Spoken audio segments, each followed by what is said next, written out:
Bonjour et bienvenue sur Histoire de la Seconde Guerre mondiale. Aujourd'hui, je vais vous parler du SAS, le Special Air Service.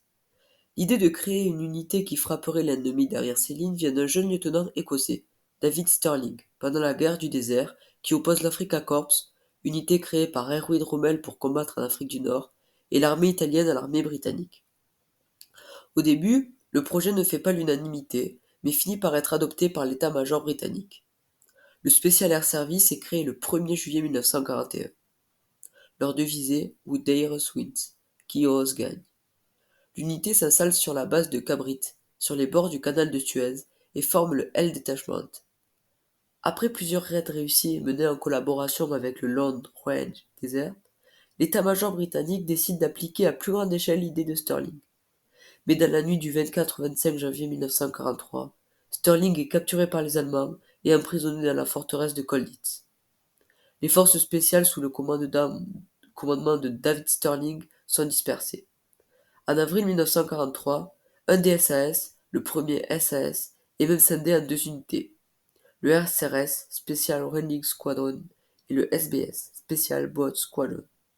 Entre-temps, des Français libres ont intégré le SAS. La SAS Brigade, malgré la capture du lieutenant-colonel Stirling, forme un corps intégré dans les plans de l'état-major. L'unité, placée sous les ordres du général de brigade Roddy MacLeod, compte désormais 4 régiments, 2 britanniques, 2 français et une compagnie belge. Les SAS commencent à être connus des Allemands.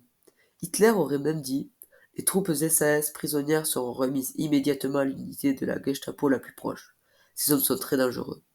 La présence de troupes SAS dans n'importe quel secteur doit être immédiatement signalée. Elle sera exterminée sans pitié. » Pour dire l'importance des troupes SAS. Peut-être le plus important de l'engagement des SAS en France, la Bretagne comptait à la veille du débarquement de nombreuses troupes allemandes qui pouvaient renverser le cours de la bataille de Normandie. Les Alliés envoyèrent donc des SAS aider la résistance bretonne et harceler l'ennemi, l'obligeant à rester sur place.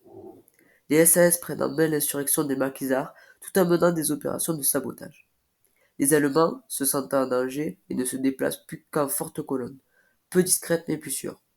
Cela permet de mieux surveiller ses déplacements et de demander l'intervention de l'aviation alliée.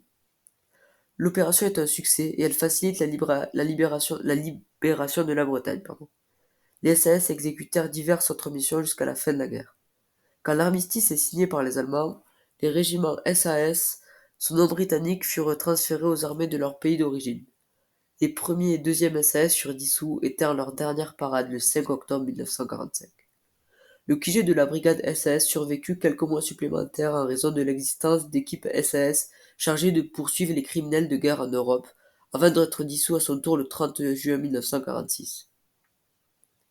C'est la fin de cette vidéo, j'espère qu'elle vous a plu, et si c'est le cas, n'hésitez pas à vous abonner, et à bientôt pour une prochaine vidéo sur la Seconde Guerre mondiale.